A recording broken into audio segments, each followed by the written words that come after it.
আরে বেটা বাঁচবি যতদিন বাঘের মতো বাস, মরতে তো একদিন হবেই। মানুষের মৃত্যু একটা নির্ধারিত সময়ে অবধারিত, একদিনই মরতে হবে। মৃত্যু যখন অবধারিত, বাঁচবা তো ন্যায়ের পক্ষে বাঁচবা, বাঁচবা তো ইনসাফের জন্য বাঁচবা, দিন চিন্তা করবার জন্য বাঁচবা। হ্যাঁ দাদা, বুকের পাটা নিয়ে কথা বলবি, ভাড়াটিয়া হিসেবে থাকতে আসি নাই, এদেশে ভাড়াটিয়া হিসেবে থাকতে আসি নাই। বুকের ফোটা ফোটা রক্ত দিয়ে দেশের আজাদী এবং স্বাধীনতাকে খরিদ করেছি। যারা ইসলামের শত্রু তারাই মানবতার শত্রু, যারা মানবতার শত্রু তারাই বাংলাদেশের দুশ্মন, ওরাই স্বাধীনতার শত্রু। কথা ঠিক না বেঠে? যারা এদেশে ইসলামের সৈনিক তারাই স্বাধীনতার সৈনিক, যারা আল কোরআনের সৈনিক তারাই স্বাধীনতার অতন্দ্র প্রহরী, যারা কোরআনের দুশ্মন ওরাই স্বাধীনতার দুশ্মন, যারা ইসলামের দুশ্মন ওরাই দেশের দ্রোহী। অধিকার নিয়ে কথা বলবা, মালিকের মতো কথা বলবা।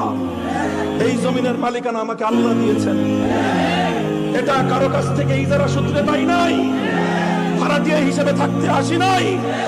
জমিনের মালিকানা আমাকে আল্লাহ দিয়েছেন, যতদিন বেঁচে থাকবো মালিক হিসেবে জমিনের মধ্যে বেঁচে থাকতে হবে, আল্লাহর খলিফা হিসেবে জমিনের মধ্যে বেঁচে থাকতে হবে।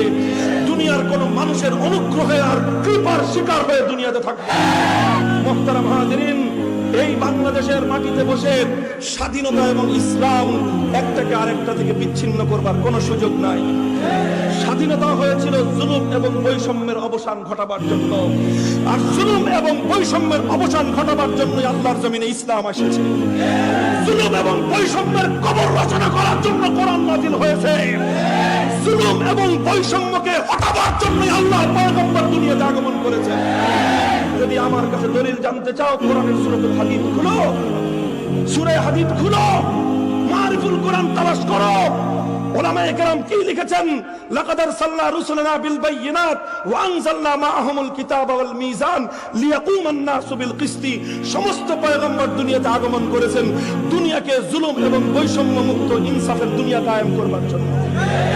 কাজেই যে ইসলামের প্রথম শিক্ষা, মৌলিক শিক্ষা হলো ইনসাফ, যে ইসলামের মৌলিক শিক্ষা হলো বৈষম্যহীন সমাজ, যে ইসলামের মৌলিক যেই কোরআন নাযিল হয়েছে সাম্য এবং শান্তির সমাজ করবার জন্য, সেই সমাজের মানুষগুলো যখন জুলুমের বিরুদ্ধে, বৈষম্যের বিরুদ্ধে রুখে দাঁড়ায়, সেই দেশের ইসলামকে এবং সে দেশের স্বাধীনতাকে একটা থেকে আরেকটাকে বিচ্ছিন্ন করা, এটা স্বাধীনতার শত্রুতা, এটা ইসলামেরও দুশ্মনী।